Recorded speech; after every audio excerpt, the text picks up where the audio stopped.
SPARC is an acronym, S-P-A-R-C, and it stands for School Public Art Residency Collaboration. This year we selected Gates County High School in Gatesville, North Carolina, and they selected Thomas Thoune, who is an artist who lives in Charlotte, and he's known primarily for his mosaic work. We met Tom from Charlotte and fell in love with his work, and most of all fell in love with his ability, we could tell, to take people's stories and bring them to life in his work.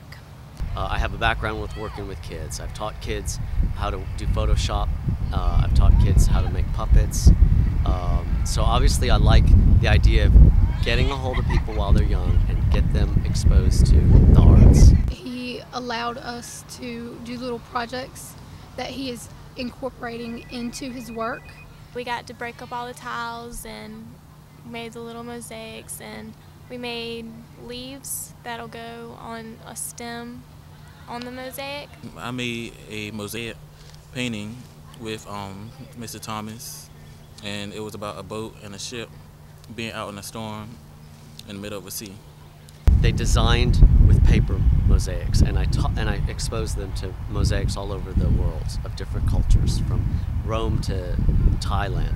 You've always seen it, like you go to parks and things and you see it, and I really, it didn't hit me personally until I met Thomas, because to actually meet someone who does it and to see what it means to them actually means more to me now because of it, and the fact that I'm a part of it makes it even better.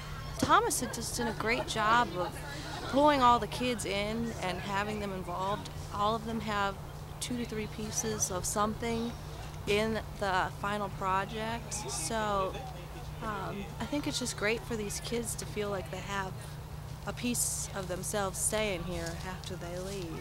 One of the side benefits to the program, and this is something that we hadn't tried before, but we were able to fund the students to come to Raleigh for a day and to visit the North Carolina Museum of Art.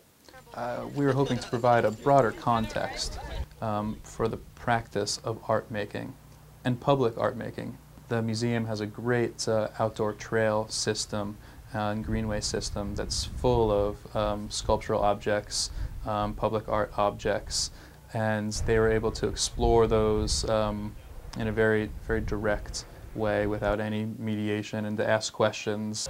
A lot of them have not been experienced to any art at all, and some of them this is the first time that they've even seen a piece of public art, period. So for them to be part of this is just huge. The main benefits would probably not necessarily that they may be encouraged to go to an art school, but that they're finding the artist within themselves in their work, and they're also finding, I think, that Gates County has a whole lot more that's valuable to them than they realize, because they're forced to think about it and create things that will reflect where they live, and I think they've had to do a little bit of reflection, and I think that's been a wonderful growth, not just for the art students, but for every person who's come into contact with the project. I want them to see how all of their prints can add up to something that's I think it's a lovely design and thing to have on their campus, and I think they'll think the same thing.